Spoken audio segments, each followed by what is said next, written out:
Tránh ra.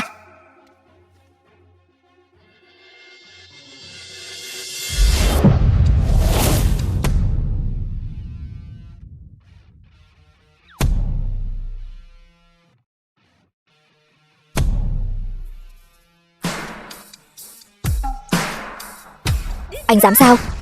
Cứ ăn đi rồi nói sau. Bố làm gì vậy? Người ta là giám khảo đẳng cấp thế giới đấy. Xong rồi.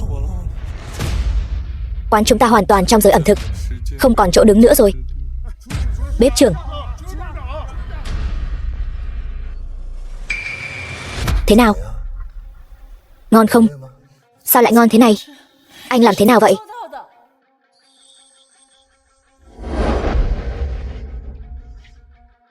Là vá lưới. Những lỗ trên vá lưới đã phân tách ngọn lửa, tương đương với hàng chục bếp lò nhỏ. Trong lúc nướng thịt bồ câu, còn có thể làm cho thịt nướng có được độ tầng lớp vô song. Thật khiến người ta không thể dừng lại được.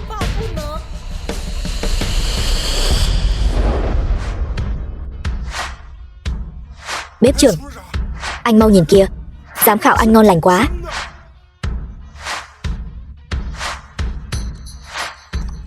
Sao có thể như vậy được? Chỉ là một con bồ câu ăn mày còn con, cô ấy lại ăn ngon miệng đến thế. Là một nhà ẩm thực, trước mặt bao nhiêu người như vậy, bị chinh phục bởi món ăn cấp thấp như thế này, thật quá đáng xấu hổ. Khốn kiếp, không dừng lại được, hoàn toàn không dừng lại được.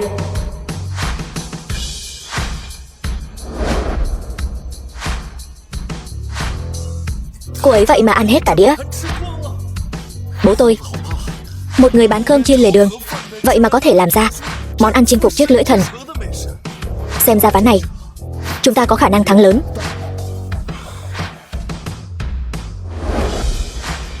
Cô Lộ Tây, tôi hy vọng cô trước khi bỏ phiếu nhất định phải suy nghĩ kỹ.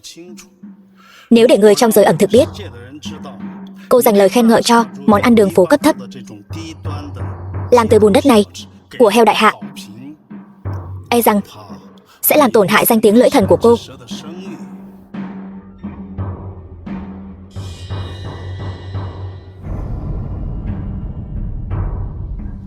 Tôi hiểu rồi. Tôi sẽ đưa ra phán quyết công bằng nhất.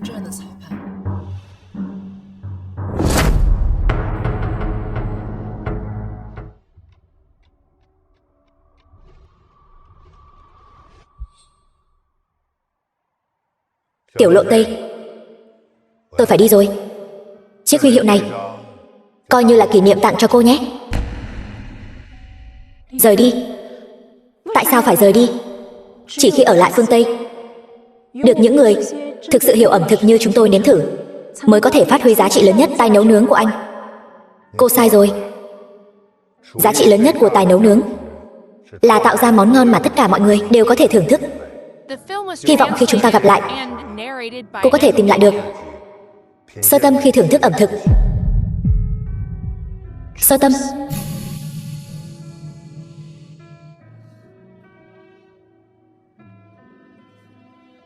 Sơ tâm của mình rốt cuộc là gì? Ván này phe đại hạ thắng. Cô Lộ Tây, cô có ý gì? Lẽ nào cô thật sự không sợ danh tiếng của mình bị hủy hoại sao? Sơ tâm của tôi khi trở thành nhà ẩm thực chỉ là muốn cổ vũ cho món ăn ngon thật sự. Cho dù danh tiếng có bị hủy hoại, tôi cũng phải bỏ phiếu công tâm nhất. Thắng rồi. Chúng ta thắng rồi. Đương nhiên rồi. Bố của con đây là thần bếp đấy. Sao có thể thua được chứ? Ông là thần bếp. Không thể nào. Vị thần bếp năm xưa đối xử với mọi người dịu dàng chu đáo, đâu như ông. Thô lỗ vô lễ. Đừng tưởng ông làm được một món ăn ngon. Một kẻ chuyên xào cơm hộp lề đường mà có thể ăn nói ngông cuồng, mạo danh thần tượng của tôi. Con người thì luôn thay đổi mà. Tin hay không, tùy cô. Có thể làm ra món ngon như vậy. Chẳng lẽ nào ông ấy thật sự là người năm xưa, vị thần bếp đeo mặt nạ đó?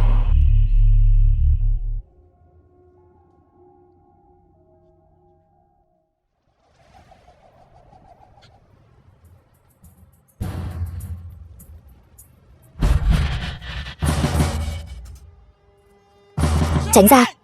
Nhanh tránh ra, không sao rồi. Bóng của cháu đây. Sau này qua đường phải cẩn thận một chút biết chưa? Cao Thiên Nhạc. Cháu biết rồi. Đi đi.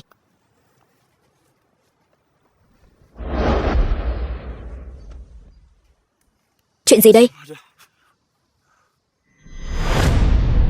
Quán cơm chiên thần bếp. Ông chủ, cho một suất cơm rang, đóng gói mang đi. Ra tới ngay đây.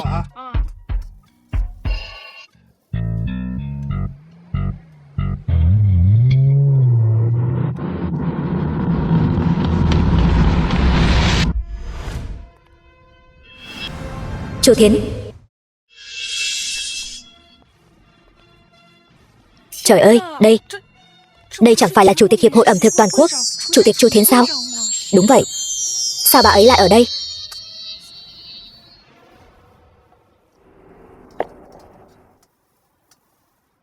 Cái biển hiệu của ông quả là danh xứng với thực đấy.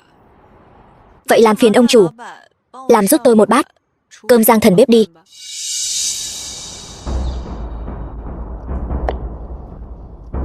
Nghe nói chủ tịch Chu cực kỳ kén chọn đồ ăn. Bất kể món ngon nào, cô ấy nhiều nhất cũng chỉ nếm 3 miếng. Vì thế trong giới được gọi là Chu 3 miếng. Món ăn ở nhà hàng bình thường, nếu được cô ấy nếm thử, 1 miếng vang danh, 2 miếng phú quý, 3 miếng truyền đời đấy. Một nhân vật lớn như vậy, tại sao lại đến ăn quán vỉa hè nhỉ? Đúng vậy, trời ơi, cơm rang của cô xong rồi. Cảm ơn nhé.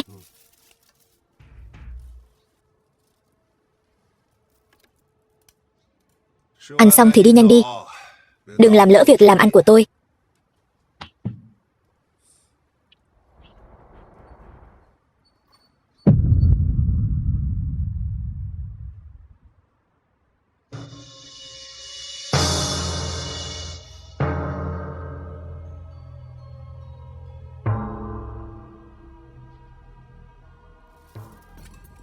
Tôi không nhìn nhầm chứ? Cô ấy vậy mà ăn hết cả một bát cơm rang, ăn hết sạch.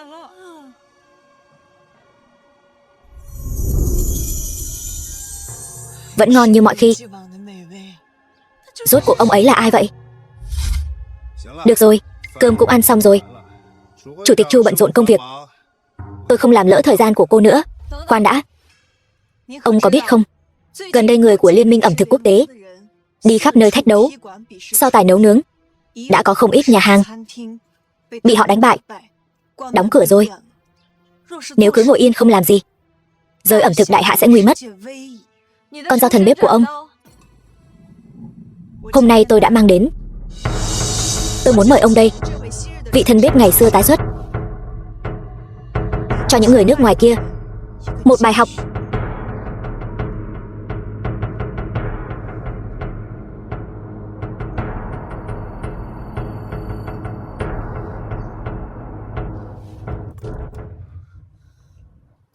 Chuyện tranh giành hơn thua, tôi không có hứng thú. Chính năm đó, ông dựa vào tài nấu nướng của mình quét sạch các cuộc thi ẩm thực quốc tế, được phong thần bếp, nhưng lại lặng lẽ ẩn mình khi đang ở đỉnh cao, không còn dấu vết.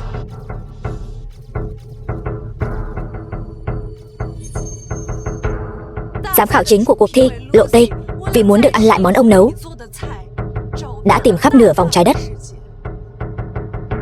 Bà ấy làm sao có thể nghĩ được ông lại trở thành bộ dạng sa sút như bây giờ. Tất cả đều là chuyện cũ rồi.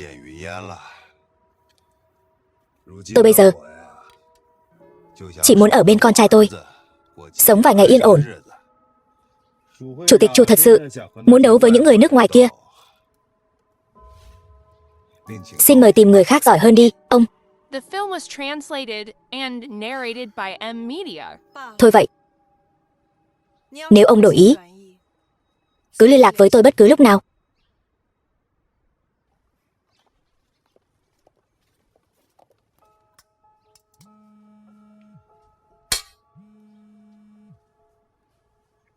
Lão Cao, nhà hàng của con trai ông bị một đám người nước ngoài đến gây rối. Ông mau về xem sao đi. Công viên Hợp Điểu. Đánh nhau rồi, chạy mau, đánh nhau rồi, chạy mau.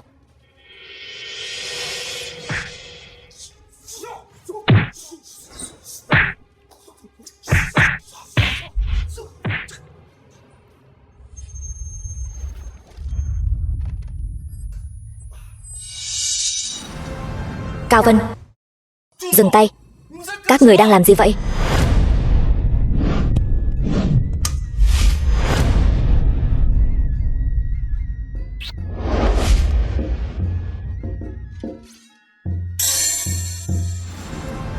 Tiểu dã Tam Lang,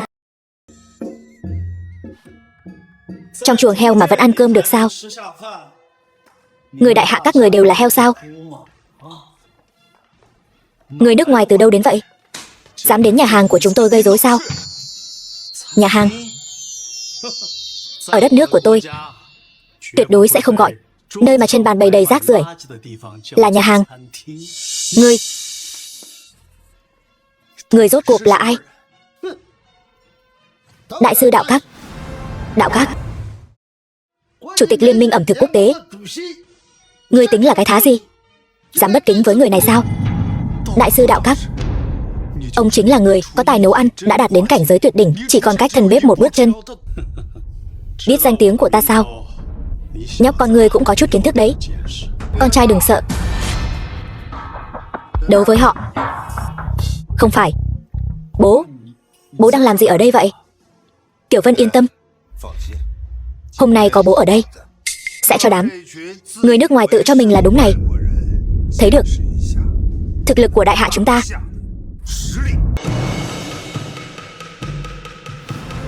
Tiểu Khải,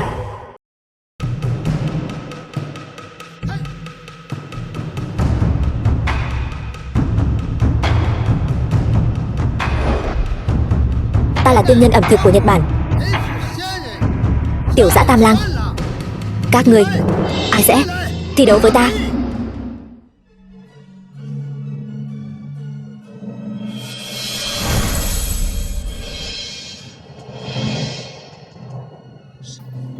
Là ngươi.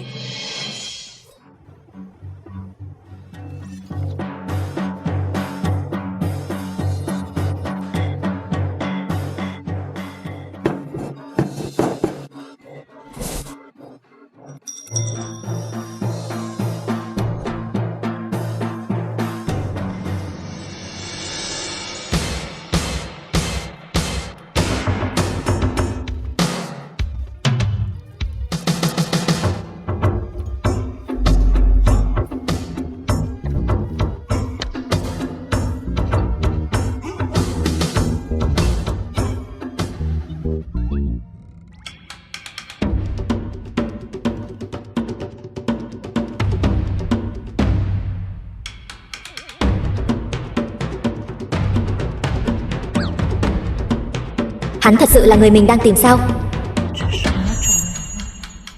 Đầu bếp hoang dã vẫn là đầu bếp hoang dã thôi. Nấu một món ăn, ngay cả bếp cũng suýt lật tung. Thần bếp năm xưa chỉ dùng một món ăn đã áp đảo tất cả đối thủ. Sao có thể làm loạn như vậy được? Quả nhiên chỉ là trông giống hắn thôi. Là ta đang nghi rồi. Bố đang tìm gì vậy? Một trận đấu quan trọng như vậy, có thể nghiêm túc một chút không? Đừng đùa giỡn nữa. Suýt quên mất, đây là nhà hàng phương Tây mà, không có thứ đó. Ngươi đến quán cơm rang của ta, lấy gói đồ ta giấu trong tủ ở chỗ sâu nhất, mang đến đây cho ta. Thôi được, cứ nghe lời bố tôi vậy. Biết đâu thật sự có nguyên liệu cao cấp gì đó. Nhanh.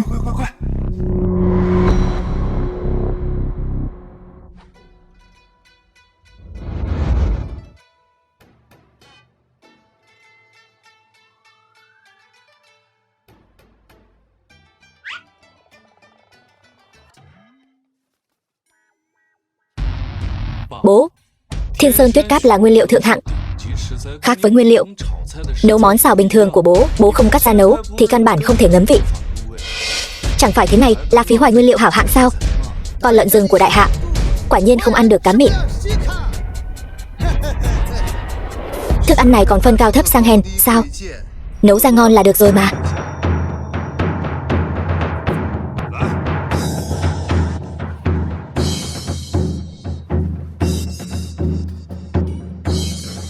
Con trai, xem cho kỹ đây. Bố chỉ dạy con một lần thôi.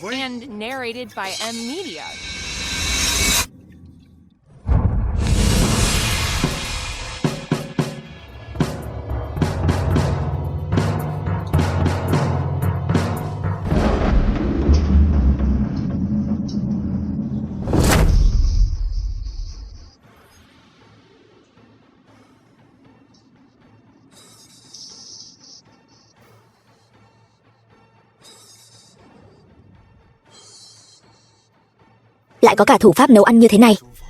Chỉ biết phô trương, màu mè để gây chú ý. Chẳng phải chỉ là món nướng bình thường sao? Vị ngon của bồ câu tuyết nằm ở thớ thịt mọng nước và mềm mượt của nó. Còn anh với ý tưởng viển vông, nướng nguyên con nó, khiến nó không thể ngấm gia vị, phá hủy thớ thịt của nó, biến nó thành một đĩa rác rưởi. Bồ câu tuyết Thiên Sơn.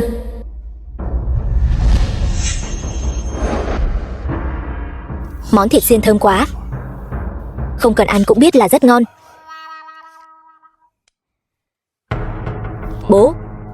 Bố không định dùng nguyên con bồ câu này để so tài với người ta đấy chứ? Gấp gì chứ? Món ăn này vẫn còn thiếu một nguyên liệu quan trọng. Người đi lấy đồ cũng phải về rồi chứ. Bố cho người đi lấy nguyên liệu gì vậy? Rốt cuộc phải là nguyên liệu cấp độ nào mới xứng làm món phụ cho bồ câu tuyết Thiên Sơn? Đồ đây. Tôi lấy đồ về rồi đây.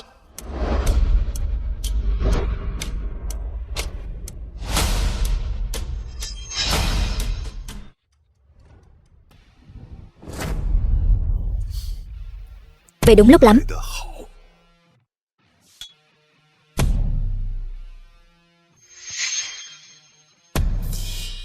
Bùn. Đây là nguyên liệu cao cấp mà bố chờ đấy sao? Đúng vậy. Cái này mới là thứ nguyên liệu quan trọng nhất trong món ăn này đấy. Được rồi, mang 2 đĩa thức ăn lên đi.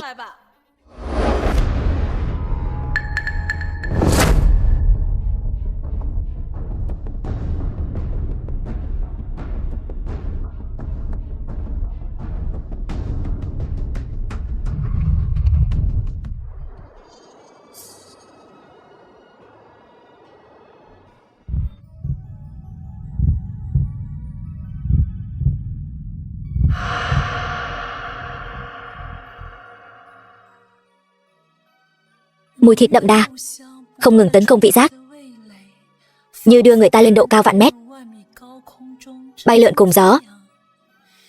Kết hợp với vị cay nồng của mù tạt, thịt bồ câu tan chảy trong khoang miệng, vừa mạnh mẽ lại bá đạo. Món ăn này thông qua nướng lửa trần kết hợp với mù tạt thượng hạng, càng nâng cao sức công phá của bồ câu. Nếu không, làm sao lay động được chiếc lưỡi thần của cô Lộ Tây? Đại sư Tiểu Dã vì muốn chinh phục vị giác của tôi cũng đã tốn không ít công sức đấy nhỉ. Cô Lộ Tây đâu có đâu. Làm hài lòng thực khách là thiên chức của người đầu bếp, không như mấy con heo đại hạ nào đó chỉ biết lãng phí nguyên liệu, không hề có đạo đức nghề nghiệp.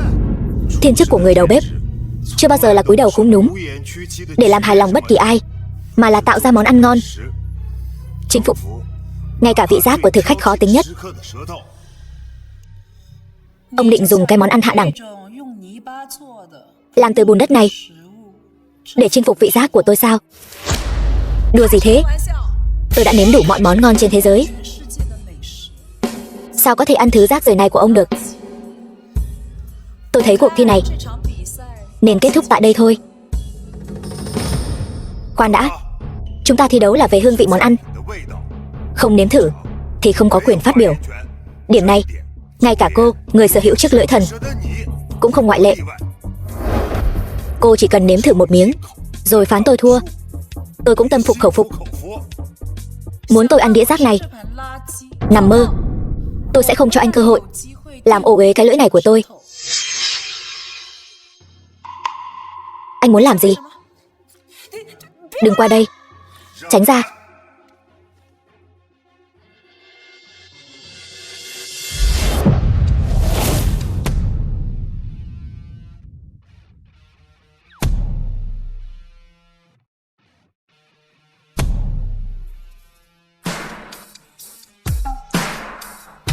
Anh dám sao? Cứ ăn đi rồi nói sau. Bố làm gì vậy? Người ta là giám khảo đẳng cấp thế giới đấy. Xong rồi. Quán chúng ta hoàn toàn trong giới ẩm thực, không còn chỗ đứng nữa rồi. Bếp trưởng. Thế nào? Ngon không? Sao lại ngon thế này? Anh làm thế nào vậy?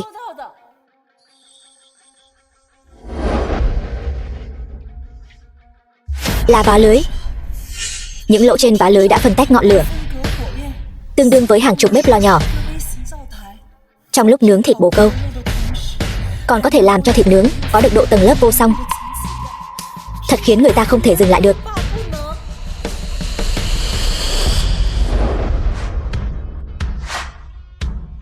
Bếp trưởng, anh mau nhìn kìa, giám khảo ăn ngon lành quá.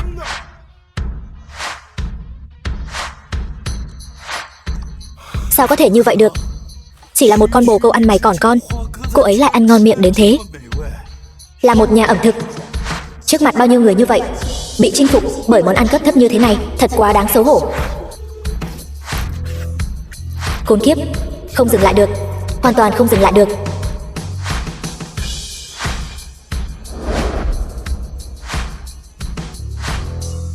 Cô ấy vậy mà ăn hết cả đĩa.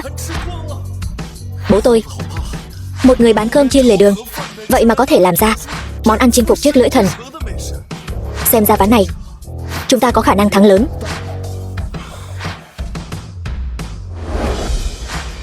Cô Lộ Tây, tôi hy vọng cô trước khi bỏ phiếu nhất định phải suy nghĩ kỹ.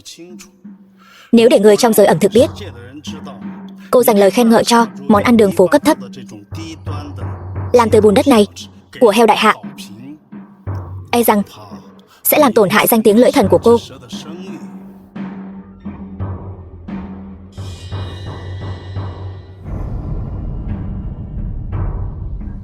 Tôi hiểu rồi. Tôi sẽ đưa ra phán quyết công bằng nhất.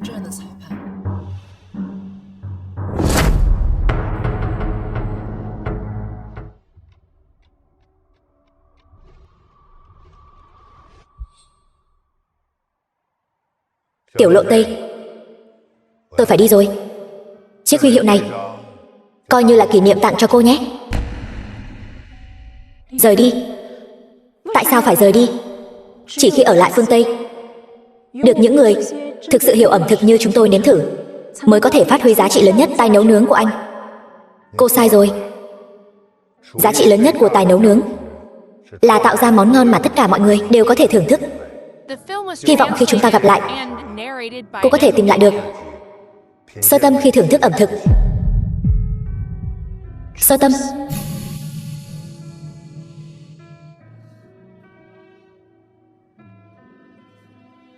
Sơ tâm của mình rốt cuộc là gì?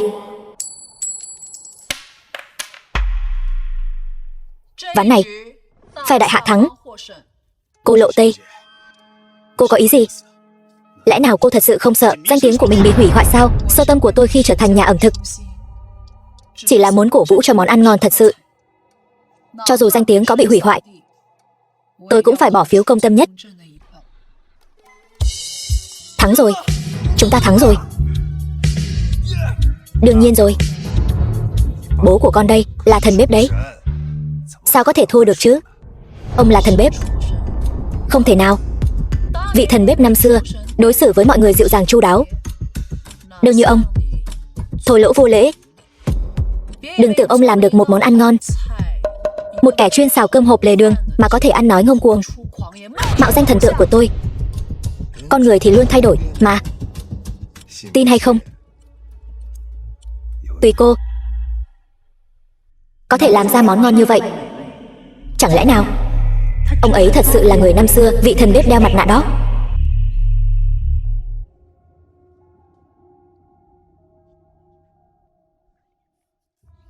Tôi thật sự xin lỗi, đại sư đạo các. Là tôi bất tài, đã thua cuộc thi. Ngay cả lợn đại hạ cũng không thắng nổi. Nuôi ngươi có ích gì? Tự kết liễu đi. Tiếp theo, công bố đề bài vòng thứ tư. Nguyên liệu của vòng thứ tư lại chỉ là một quả táo đơn giản. Đây là giống táo do phòng thí nghiệm Tây Âu nghiên cứu phát triển. Táo kim cương. Chất lượng thịt quả của nó vượt xa táo thường gấp trăm lần. Vỏ của nó cứng như kim cương. Vòng này không chỉ thi tài nấu nướng, mà còn kiểm tra các người khả năng ứng biến tại chỗ khi đối mặt với nguyên liệu chưa biết. Chỉ khi tìm được cách phá vỡ lớp vỏ này thì món ăn mới có thể hoàn thành suôn sẻ.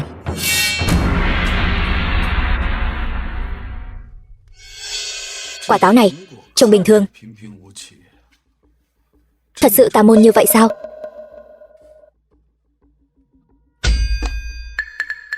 Cứng vậy sao?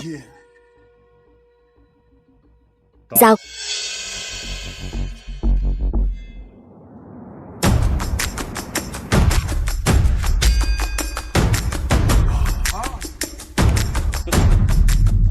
Ngay cả dao cũng không phá được, thế này thì làm sao nấu đây? Nếu anh thật sự là thần bếp, chỉ cần lấy thứ đó ra, nguyên liệu cứng đến mấy cũng không thành vấn đề. Nhưng anh lấy ra được không? Trận đấu lần này, các ngươi chắc chắn thua rồi.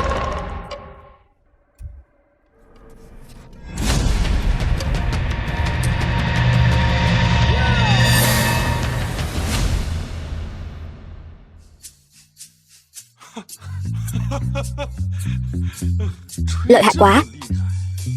Cứ tưởng lợi hại đến mức nào chứ. Một nhát đao xuống chẳng có chuyện gì xảy ra cả. Còn cười nhạo chúng ta, chẳng phải đây cũng mở ra rồi sao? Mở ra thật rồi. Thấy chưa? Đây chính là nền tảng của liên minh ẩm thực. Các ngươi lấy gì ra mà so với chúng ta?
Xong rồi.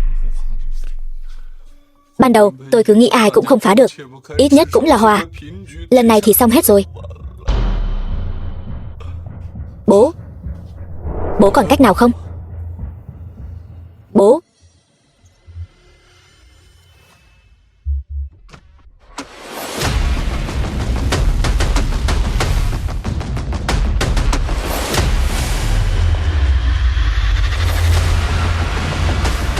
Đây là nhà hàng của con trai Cao Thiên Nhạc. Hy vọng kịp lúc.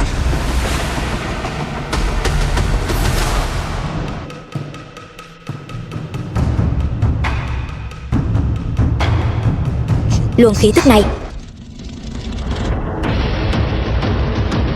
đây là thần đao nhận chủ.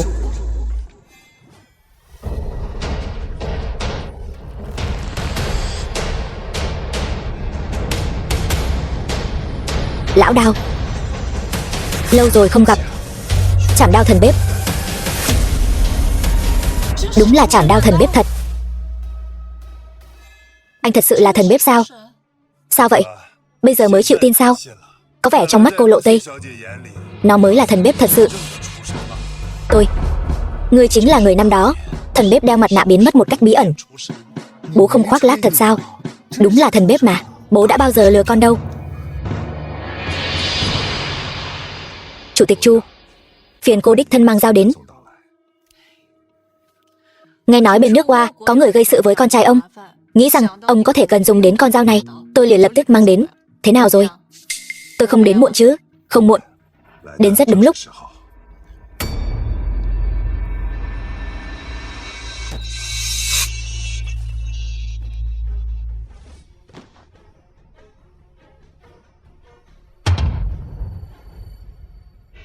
Xào cơm bao nhiêu năm như vậy, tài nghệ dùng dao chẳng hề giảm sút.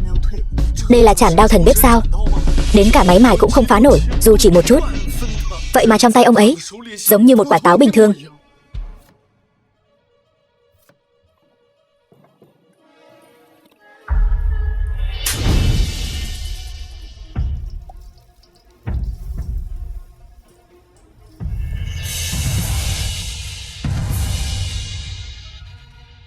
Táo bọc đường kéo sợi.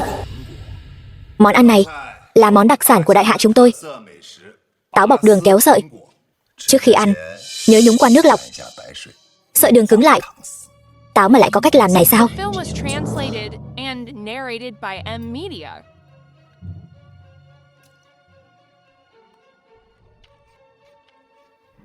Lớp vỏ ngọt ngào kết hợp với phần quả chua ngọt. Sự kết hợp giữa độ cứng và giòn tan khiến người ta ăn mãi không ngừng, hậu vị khó quên.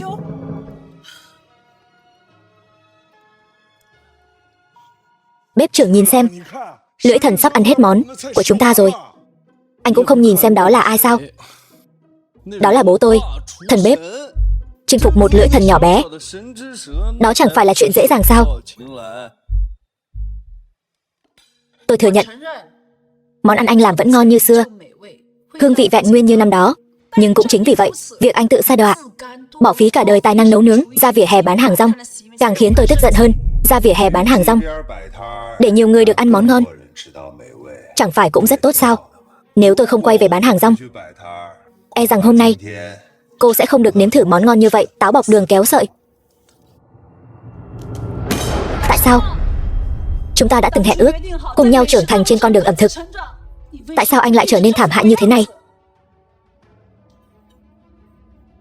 Anh có biết rốt cuộc anh đã từ bỏ điều gì không? Anh đáng lẽ phải đứng dưới ánh đèn sân khấu này, trở thành thần ẩm thực được thế nhân tôn sùng, chứ không phải đứng ở góc phố, một người thợ xào cơm bình thường vô danh. Mỗi người một chí hướng.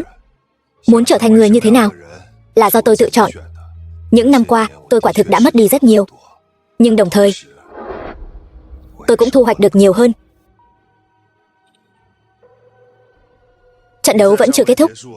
Cô Lộ Tây vẫn nên tiếp tục nếm thử đi.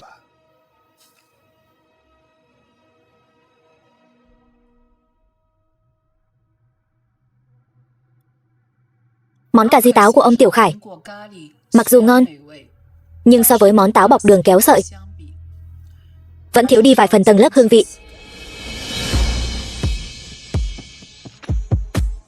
Vòng thứ tư, đại hạ thắng.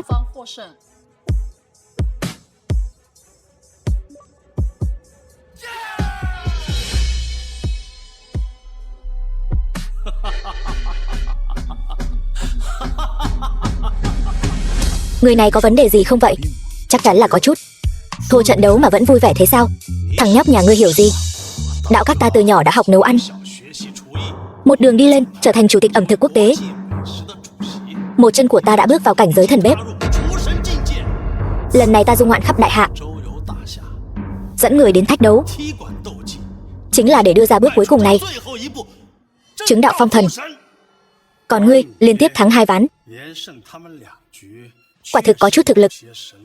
Tuy nhiên trong mắt ta, ngươi chỉ là một kẻ vô dụng đã chiên cơm 10 mấy năm. 2 món ăn vừa rồi chắc hẳn đã là giới hạn của ngươi rồi. Kính thưa quý vị, ván cuối cùng này tôi sẽ đích thân ra tay. Tôi sẽ dốc toàn bộ thực lực, dùng sở trường mạnh nhất của tôi, ẩm thực phân tử, để đánh bại ngươi, trở thành thần bếp mới được vạn người chú ý. Cô Lộ Tây có thể công bố nguyên liệu cho vòng tiếp theo rồi. Cô Lộ Tây, cái này là ý gì? Trước khi quy định nguyên liệu, tôi đã suy nghĩ kỹ lưỡng. Nếu trận đấu này bước vào ván thứ 5, điều đó chứng tỏ tài nấu ăn của đối phương không kém cạnh gì so với đại sư Đạo Các. Đối mặt với cao thủ như vậy, việc quy định nguyên liệu đã không còn ý nghĩa gì nữa. Vì vậy tôi quyết định, trong vòng 30 phút, các người tùy ý chọn nguyên liệu làm một món ăn, để ta nếm thử, phân định thắng thua. Đơn giản vậy thôi sao? Bổ sung thêm một điều, do đại sư Đạo Các thi đấu trên sân khách, để đảm bảo công bằng, đại sư Đạo Các có thể yêu cầu phía bên kia, tức là các người, cấm sử dụng một loại nguyên liệu. Đây là kiểu công bằng gì vậy? Thế nếu ông ta cấm chúng tôi dùng muối, chúng tôi còn nấu ăn được nữa không? Quy tắc là quy tắc. Nếu các người không phục, cứ trực tiếp nhận thua là được rồi. Cô, không sao đâu Tiểu Vân. Dù thiếu thứ gì, chúng ta vẫn thắng được.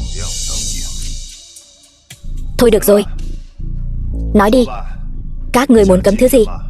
Ban đầu nếu quy định nguyên liệu, ngươi còn có một chút cơ hội thắng. Nhưng nếu thêm điều luật này, ta chỉ cần cấm loại nguyên liệu đó, ngươi chắc chắn sẽ thua.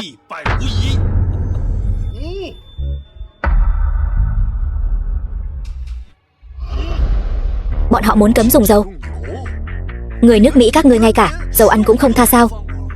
Đúng vậy. Qua 2 trận đấu trước, tôi đã phát hiện ra điểm yếu lớn nhất của hắn. Điểm yếu? Sao tôi không biết? Tôi có điểm yếu gì? Qua 2 trận đấu trước, 2 món ăn của hắn lần lượt là chim bồ câu nướng đất sét và táo bọc đường kéo sợi. 2 món này dù là nướng hay sao, đều không thể thiếu dầu. Việc lựa chọn như vậy có liên quan đến việc ngươi bán cơm rang vỉa hè lâu năm. Đây chính là điểm yếu lớn nhất của ngươi. Công phu xào nấu của ngươi quả thực không hề giảm sút. Ngay cả điểm này ta cũng tự thấy hổ thẹn. Nhưng bây giờ cấm dùng dầu, ngươi không thể xào nấu được nữa. Các ngươi lấy gì đấu với ta? Ai nói với các ngươi là tôi chỉ biết xào nấu?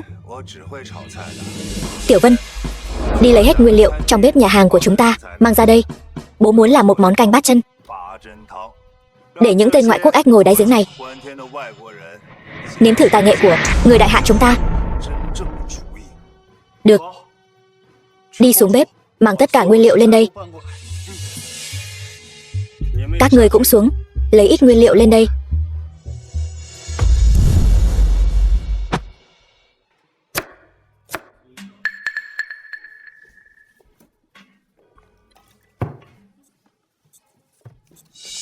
Chủ tịch Chu, cô và bố tôi quen biết nhau từ lâu rồi. Rốt cuộc ông ấy đã trải qua những gì mà lại từ một vị thần bếp nổi tiếng khắp thế giới trở thành một người bán hàng rong như bây giờ? Bố cậu trở nên như bây giờ đều là vì cậu. Ý cô là vì tôi mà bố tôi mới trở thành ông chủ bán cơm rang bên lề đường. Nói chính xác hơn là vì cậu và mẹ cậu.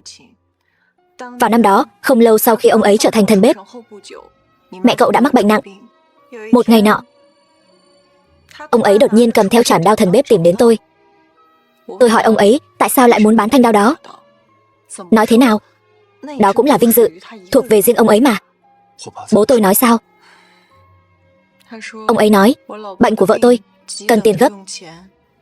Cậu cũng còn nhỏ, sau này còn nhiều chỗ cần dùng tiền lắm. Vinh dự cá nhân dù quan trọng đến đâu cũng không quan trọng bằng hạnh phúc của một gia đình. Thế là tôi đã bỏ tiền ra mua thanh đao đó. Chỉ tiếc là mẹ cậu vẫn không qua khỏi. Bố cậu chỉ còn một mình nuôi nấng cậu khôn lớn, trở thành người mà cậu thấy bây giờ, ông chủ của quán cơm rang.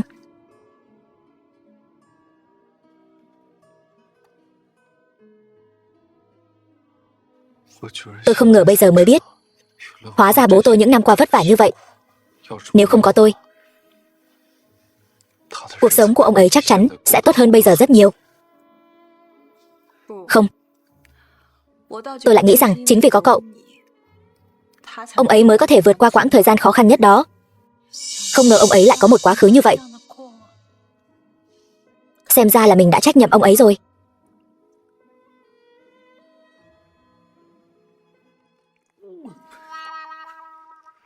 Đợi sau khi trận đấu này kết thúc, tôi sẽ đưa bố tôi đi du lịch vòng quanh thế giới, tận hưởng cuộc sống thật tốt. Chỉ sợ đến lúc đó các người thua cuộc, chỉ xứng đáng làm chuột chạy qua đường, sống lai lắt. Lão già nhà ngươi không lo nấu ăn cho tốt đi. Ở đây nói gì vậy? Ngươi tưởng ta giống lũ heo đại hạ các ngươi? Lề mề sao? Món của ta đã làm xong từ lâu rồi. Tất cả chuyện này đã kết thúc rồi. Nhanh vậy sao? Gan ngỗng sốt anh đào. Mùi gan ngỗng thơm nồng quá. Xem ra tài nghệ nấu ăn của đại sư đạo các đã tiến bộ hơn trước rồi. Tôi đã không thể chờ đợi để nếm thử rồi. Làm xong trước thì sao chứ? Chúng tôi thi đấu về hương vị, chứ không phải tốc độ. Món bố tôi làm chắc chắn còn ngon hơn cái món anh đào tệ hại anh làm ra.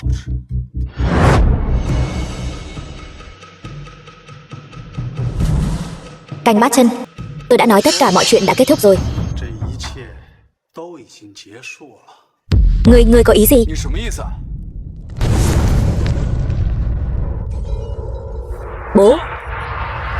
Bố có sao không? Là ngươi giở trò. Đúng vậy, là tôi. Thì sao nào? Tôi đã đánh bại ông ta. Tôi chính là thần bếp kế nhiệm. Để đạt được mục đích của mình, tôi không ngại dùng chút thủ đoạn. Nếu muốn trách thì trách các ngươi quá ngu ngốc, đến trò lừa này cũng không phát hiện ra. Ngươi đúng là đồ tiểu nhân hèn hạ. Dù ngươi có trở thành thần bếp đi chăng nữa, cũng sẽ bị người đời phỉ nhổ. Đại sư Đạo Các, ngài thân là một đại sư quốc tế, sao có thể dùng thủ đoạn hèn hạ như vậy? Cô Lộ Tây, tôi khuyên cô bớt lo chuyện bao đồng đi. Tôi hỏi cô, theo hợp đồng chúng ta đã ký kết, trong lúc thi đấu, nếu một bên không thể trình bày món ăn thì nên phán định thắng thua thế nào? Nên trực tiếp tuyên bố bên còn lại chiến thắng. Đúng vậy. Thế thì đúng rồi. Ngoan ngoãn phối hợp thì có lợi cho tất cả mọi người. Danh hiệu thần bếp sao có thể đội lên đầu lũ heo đại hạ được? Qua ngày hôm nay, Đạo Các tôi chính là thần bếp danh xứng với thực. Xin lỗi, tôi đã ký hợp đồng rồi. Tôi cũng không có cách nào khác. Ngươi đúng là thần bếp giả mạo. Cút về cái quán vỉa hè của ngươi đi. Đạo Các tôi mới là thần bếp thật sự. Tôi muốn hỏi ngươi một chút. Cả đời ngươi đã từng ăn qua thứ gì ngon nhất chưa? Ngươi giả vờ cái gì? Thắng thua đã định rồi. Cô Lộ Tây, mau chóng công bố kết quả đi. Chúng tôi vẫn chưa thua. Tay của ngươi đã bị thương thành ra thế này, còn có thể cầm dao nấu ăn sao? Con dao này tôi sẽ cầm thay bố tôi. Dù ngươi có thể cầm dao nấu ăn đi chăng nữa, cũng không còn thời gian nữa rồi. Theo quan sát của tôi, nồi canh đó đã tiêu tốn hết toàn bộ nguyên liệu của các ngươi rồi. Bây giờ nếu làm lại từ đầu, hoàn toàn không kịp nữa rồi. Bố, làm sao bây giờ? Hắn nói đúng. Bây giờ chỉ còn lại một ít rau củ vụn trong bếp, hoàn toàn không thể làm thành một món ăn được. Tiểu Vân yên tâm. Về nguyên liệu thì bố vẫn còn trong tay. Trong tiệm hết rồi mà. Bố lấy nguyên liệu ở đâu ra? Con quên rồi sao? Quầy cơm chiên của bố vẫn còn ở ngoài kia. Bên trong vẫn còn một ít nguyên liệu chưa dùng hết. Sao con lại quên mất chuyện này nhỉ? Mau đi khiêng nguyên liệu vào. Bố con đi theo.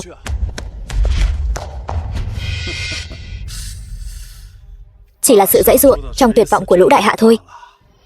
Nguyên liệu cấp thấp ở vỉa hè thì có thể làm ra món ăn ngon gì chứ?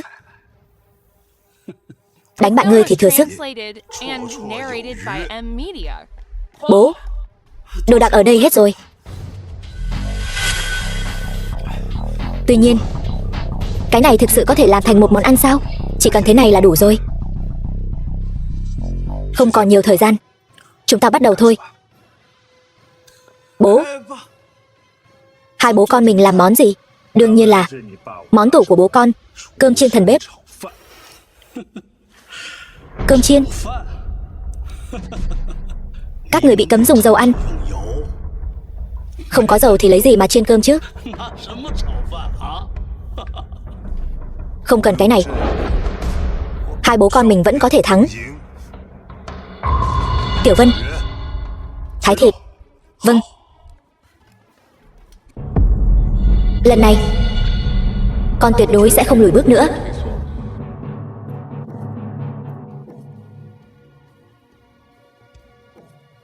Bố, thịt đã làm xong rồi. Tiếp theo, cái này, đây là mỡ heo. Các người chỉ nói không được dùng dầu ăn, chưa có nói không được dùng mỡ heo đâu. Cô Lộ Tây, như vậy không tính là phạm quy chứ? Không tính, đương nhiên là không tính. Ông cứ tùy ý phát huy là được. Sao vậy? Còn có cách này nữa sao? Ẩm thực đại hạ của chúng tôi uyên thâm rộng lớn. Các người ngoại quốc còn phải học hỏi nhiều hơn nữa đấy. Tôi đã biết chút rắc rối nhỏ này chắc chắn không cản được ông.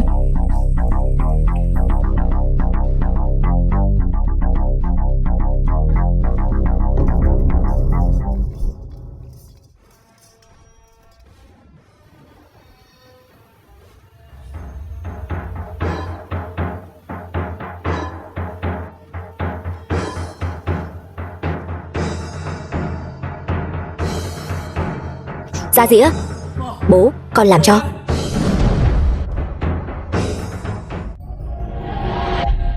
Cơm chiên thần bếp.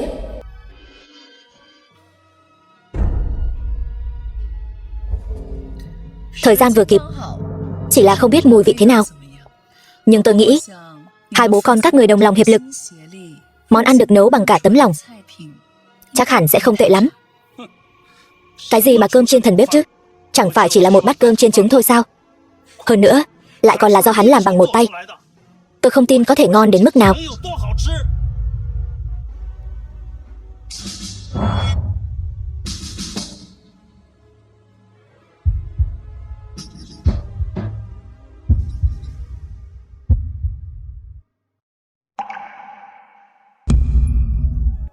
Ngon quá, ngon thật là ngon. Nếu cả đời này không còn được ăn món cơm chiên ngon như vậy nữa thì phải làm sao đây? Lạ thật. Tại sao mình lại chảy nước mắt nhỉ? Là hành tây. Bố đã cho hành tây vào.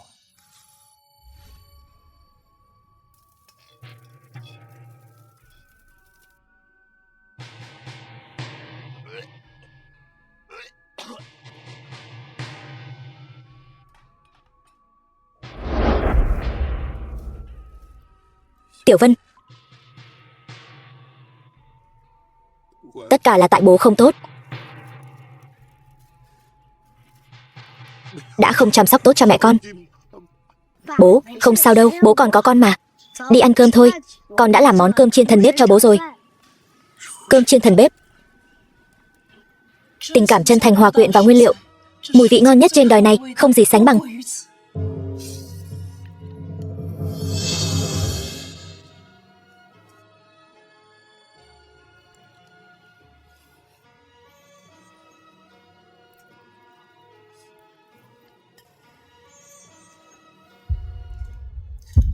Tôi tuyên bố, ván cuối cùng, đội đại hạ chiến thắng.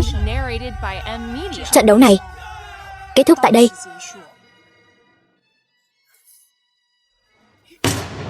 Cô Lộ Tây, cô đùa gì vậy? Món ăn tôi làm cô còn chưa nếm một miếng. Cô dựa vào đâu mà tuyên bố họ thắng? Món cơm chiên mà hai bố con họ làm ra chứa đựng tình cảm chân thành, tuyệt đối không phải thứ đồ ăn do kẻ tiểu nhân như anh có thể sánh được. Tôi dù không nếm cũng có thể biết. Im miệng. Món ăn phân tử tôi làm sao có thể không bằng một bát cơm rang trứng bình thường được? Là cô. Chắc chắn là cô. Trông thấy hai bố con họ đáng thương nên mới phán tôi thua đúng không? Được, tôi sẽ lan truyền chuyện này ra ngoài. Tôi sẽ khiến chiếc lưỡi thần của cô mất hết danh tiếng.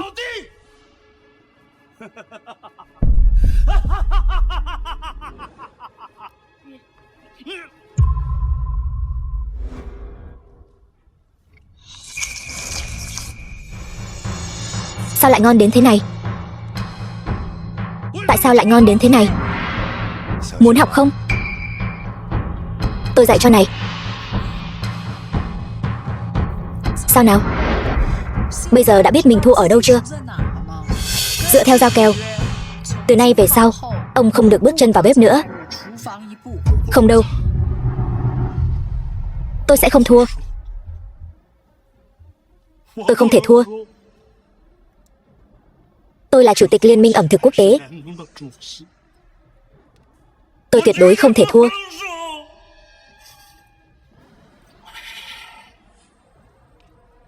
Tôi phải lấy mạng hắn.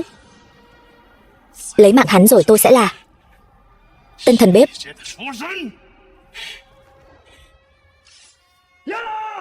Cẩn thận, bố.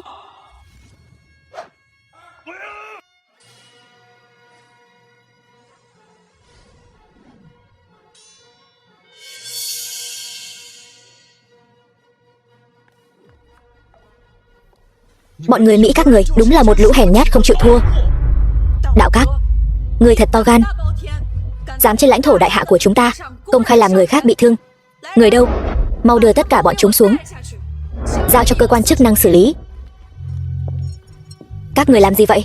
Các người không thể đối xử với tôi như vậy. Tôi là chủ tịch Liên minh ẩm thực quốc tế. Các người không thể đối xử với tôi như vậy.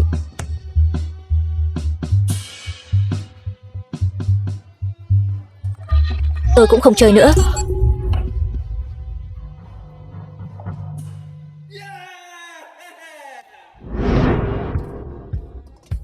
Cô nói thằng nhóc Tiểu Vân này không làm đầu bếp chính trong nhà hàng đàng hoàng, cứ nhất quyết tranh làm quán cơm rang nhỏ của tôi, khiến bây giờ tôi chẳng có việc gì làm cả.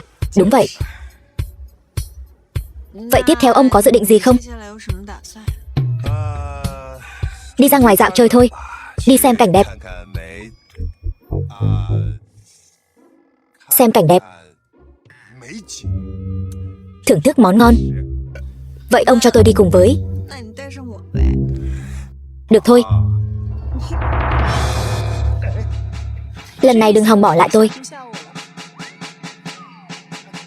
Này dừng. Được, đi cùng nhau được không?